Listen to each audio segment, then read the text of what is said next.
Conversations. I'm your host, Robin Torres. Our guest today is the Sheriff of Wyandotte County, Don Ash. Don began his career in law enforcement in 1972, and he retired in 2006.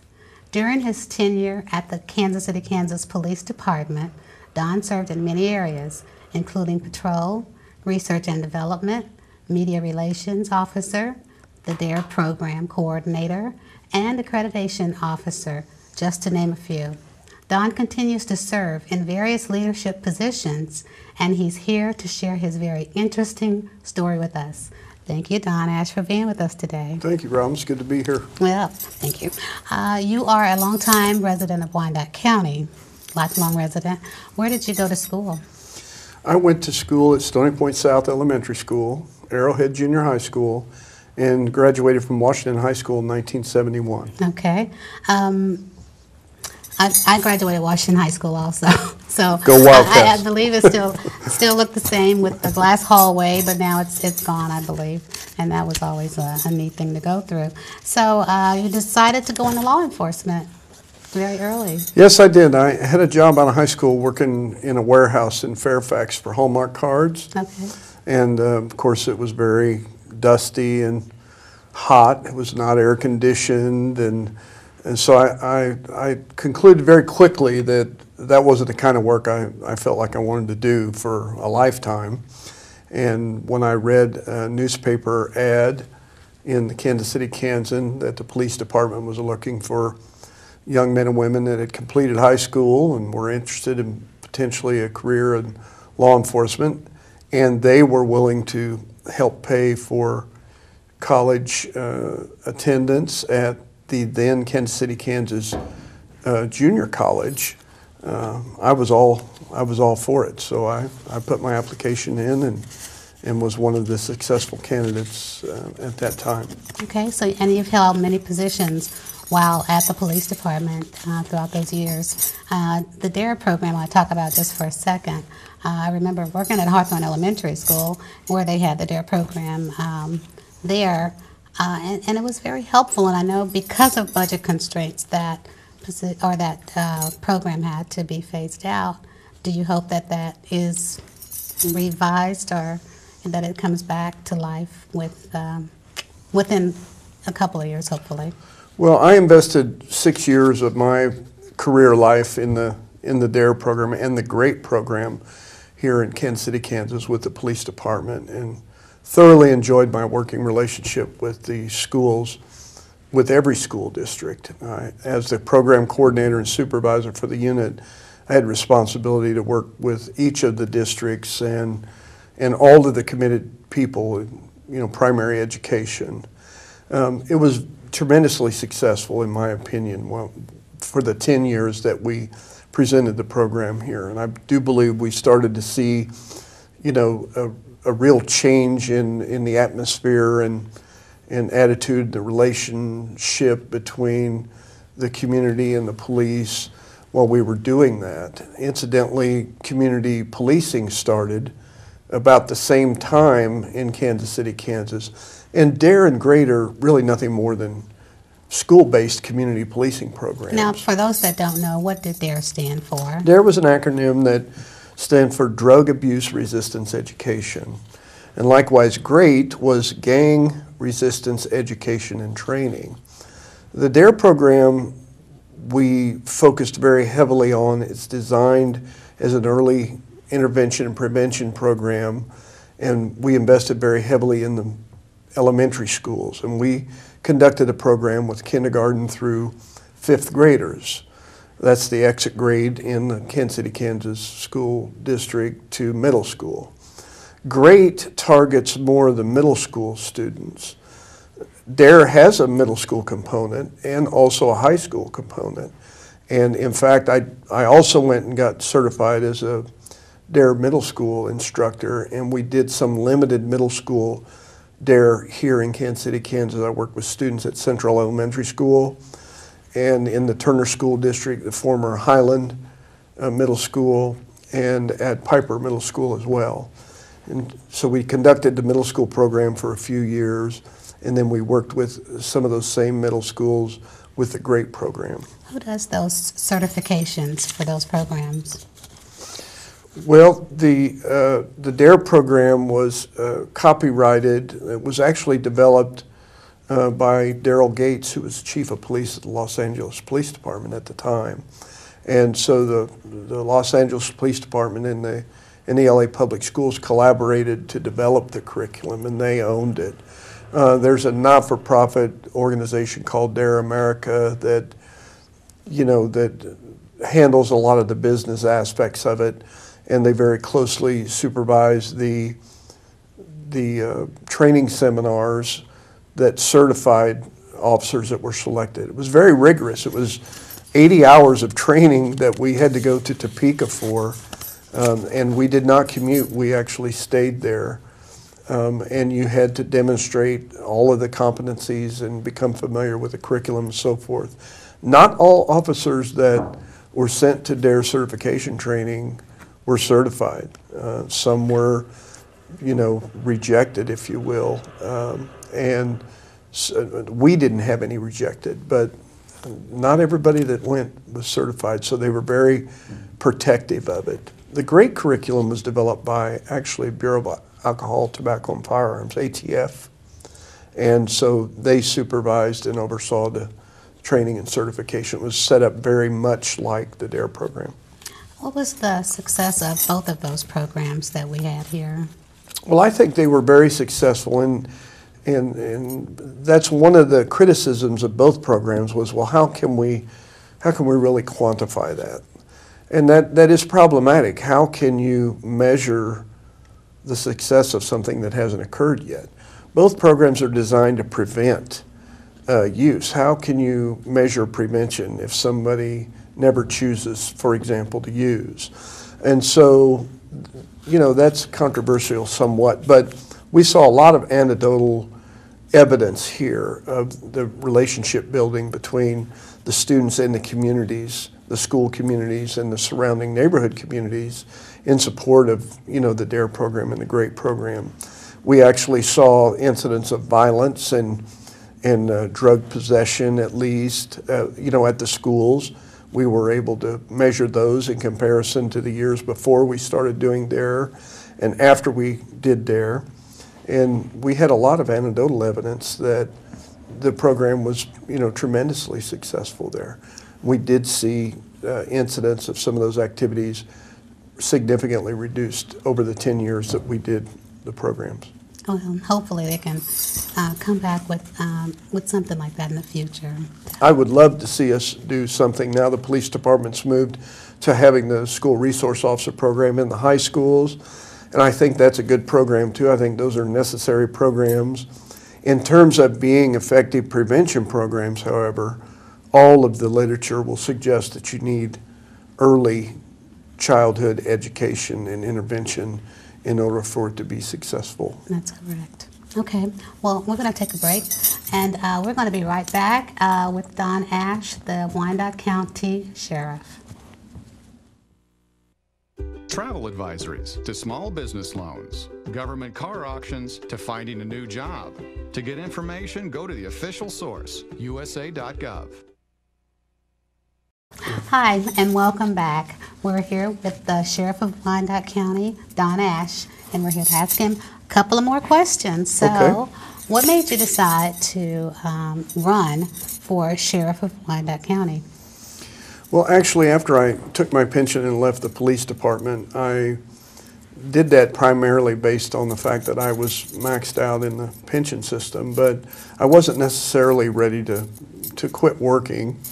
And so I thought, well, I'd look around and maybe find a chief's job at one of the smaller police departments around the area here, because I really didn't want to relocate out of Wyandotte County or from here. I mean, I'm from here and raised my family here, and this is my community, and so I did have opportunities to look at those kinds of agencies in other parts of the country, and decided, just to stay here. Nothing really opened up in terms of the police departments, and so I had some interested people from the community and some from the law enforcement community that had come and talked to me about considering the possibility of doing that. They felt that, you know, the experience that I'd gained and the relationships that I had developed while at the police department would be something that would help further, you know, the mission and the goals of the sheriff's office.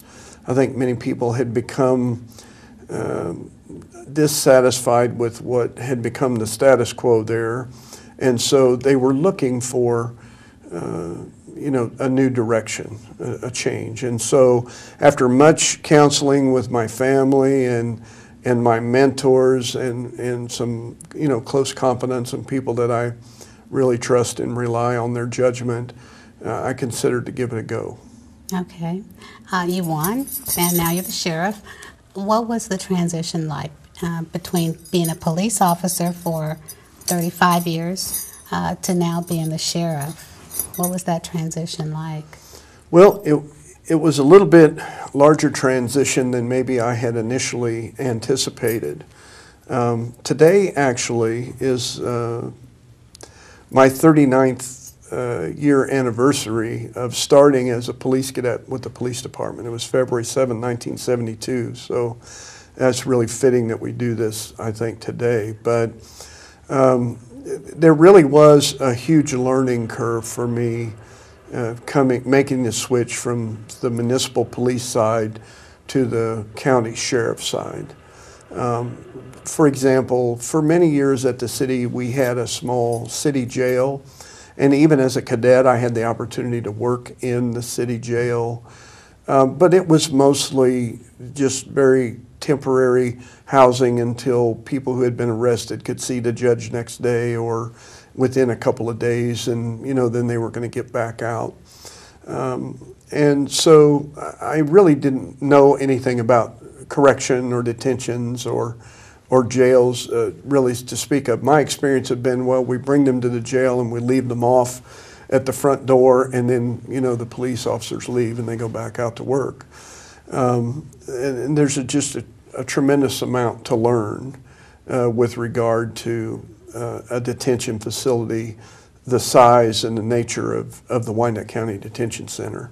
And then, of course, we have the Juvenile Detention Center as well. So we had a lot of things to learn there.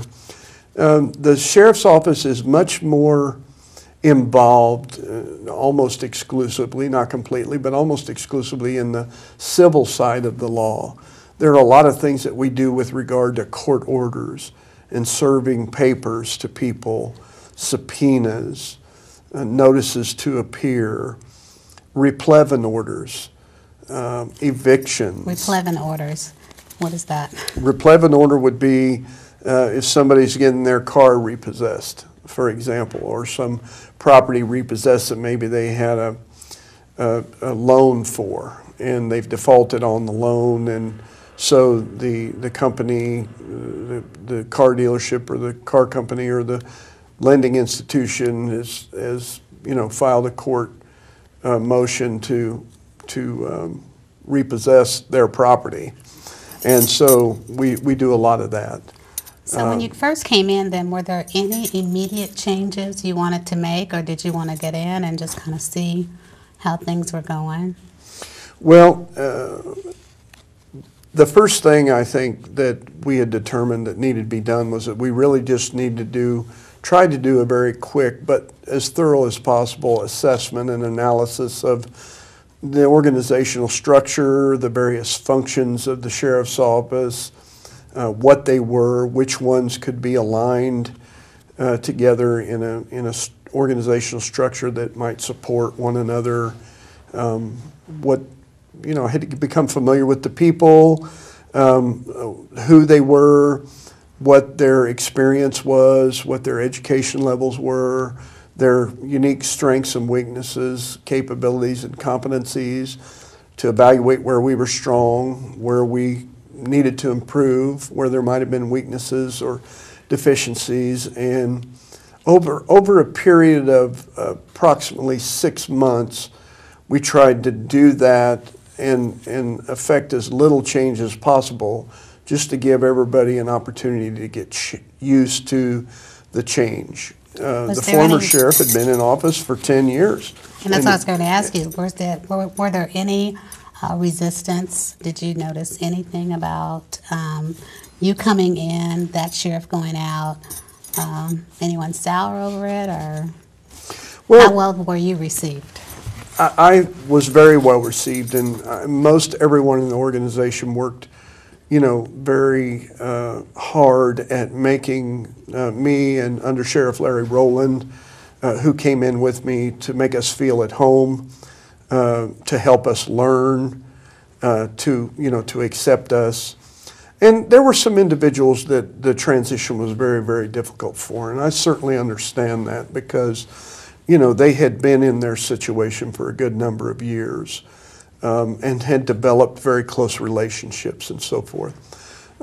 Probably in the ensuing almost 2 years, we lost maybe 8 or 10 people that had determined either they didn't think they wanted to stay through the transition, or they were looking for something else, and they left in search of organizations that better fit with what their goals and their dreams were. Okay. And so we certainly understand that, but I think it was a very minimal amount, and for the various changes that we have made, by far the majority of people have been completely on board, and I think they were ready for the changes, and have been a tremendous help to me personally, and to all collectively and professionally, in helping to do some things that we think are going to significantly strengthen our organization and our standing in our community, in the law enforcement community,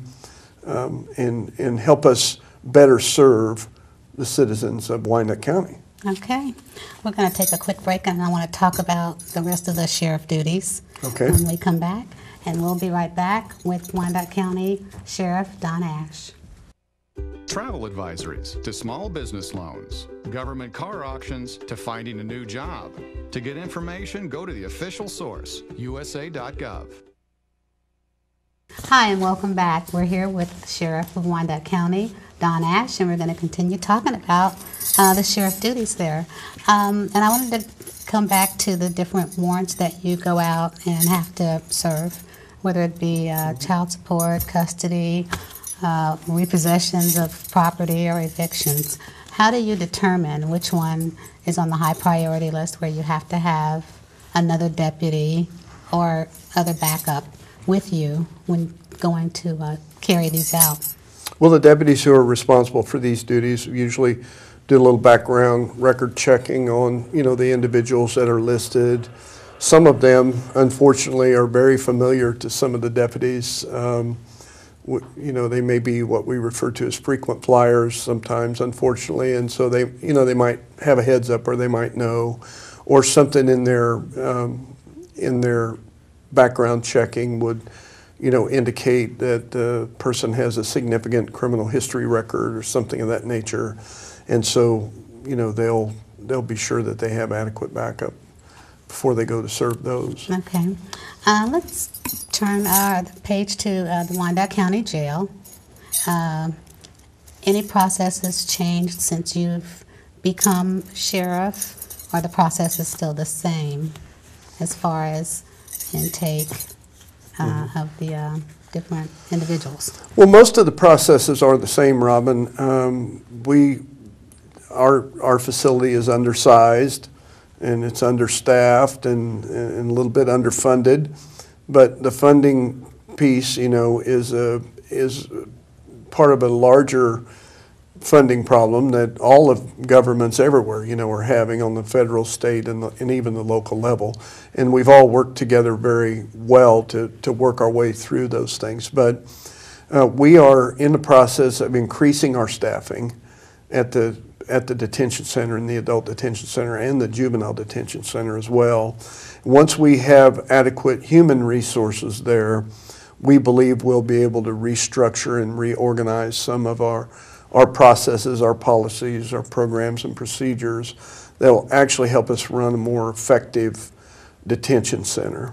One program we're particularly proud of, however, is we reached out to the Wyandotte Center, who provides, the mental health services in Wyandotte County, and we let them know about a situation we were seeing, whereas a number of people that are in detention for whatever period of time experience mental health issues. And they get mental health care while they're in the facility and while we have them in custody. We have professionals on site. We have nurses on site 24/7. They get the prescription medications that they need and so forth. But when it comes time for release, we can't send them out the door with those controlled substances, those medications and those drugs. And so what we see or saw quite often was we would release those individuals, and in the absence of anybody intervening with them once they're on the outside and assisting them into helping get some of their special needs met, they within 2 days or 2 weeks, they'd be right back in the facility after reoffending in some other manner.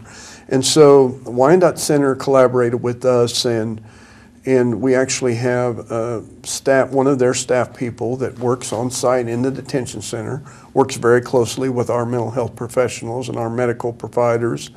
And upon time for these individuals to be released, acts as a liaison between them getting released from the detention center and getting plugged back into the services that they need, getting them hooked up with their caseworker at Wyandotte Center, for example, and then if they can get on their medication, if they're homeless or have housing issues, Wyandotte Center has a Kim Wilson housing component that they can utilize and help them there. If there are other medical issues or employment issues or various other services that they need, the caseworker can get right on it.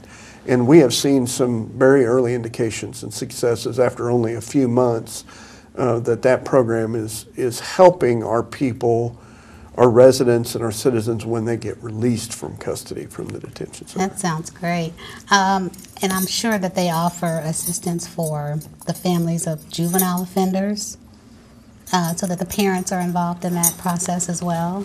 The parents work very closely with the juvenile court, and the juvenile court refers them into the appropriate agencies or services that they need for assistance, with their juveniles that may have been offenders or whatever the case may be. And we also, of course, run the Juvenile Intake and Assessment Center, which is for children from birth to 18, 17 years of age that find themselves being taken into police protective custody, for one reason or another, or make their way in because they are homeless or in need of particular services. And we work with a lot of various agencies to help the children if they need temporary foster care or placement or counseling or whatever it is that they need. Okay, and this really is proven successful as far as, and I'm talking about the juveniles who are doing criminal activity when their parents are involved. It helps them to not want to repeat the crime that got them there in the first place. Well, that's the ultimate intent there, and sometimes children tend to slip through the cracks if the parents, especially if the parents are having difficulty, if they've been brought to us in police protective custody because of the living conditions they were in or lack of adequate supervision or, parents involved in criminal activity of some sort or whatever, police don't just go off and leave the kids, nor do we just hand them off to somebody or anybody. We'll bring them in, do a thorough and complete assessment for them. Those cases that SRS needs to get involved in, they will get involved in. Other appropriate agencies or services that need to be invoked can be invoked. And that way the safety and the security and the welfare of the children is paramount at that point. Okay. Now let's turn our focus over to the jail. the mug shots that they take.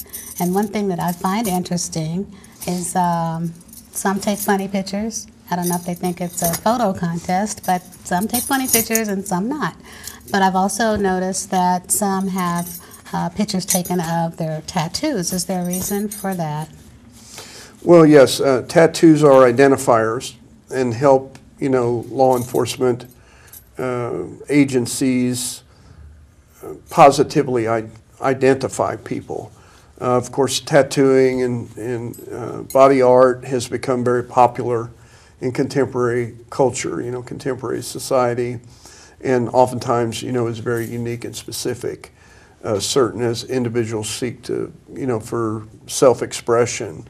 And so they prove to be very helpful, beneficial to law enforcement in helping to identify individuals.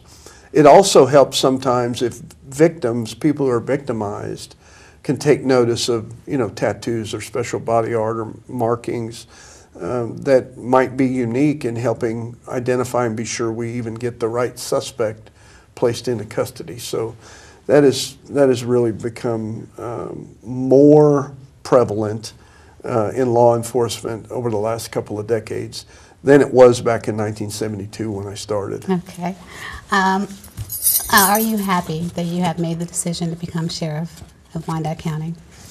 Well, I must admit I have days when I wake up and wonder what I was thinking, but all in all, it's been very, very positive and good experience. It's been very energizing and stimulating for me, to have the opportunity, and we're working very hard at trying to seize the opportunity and make it be overall beneficial for everyone, the people internally within the sheriff's office and all of the external customers, that we work for, including the citizens.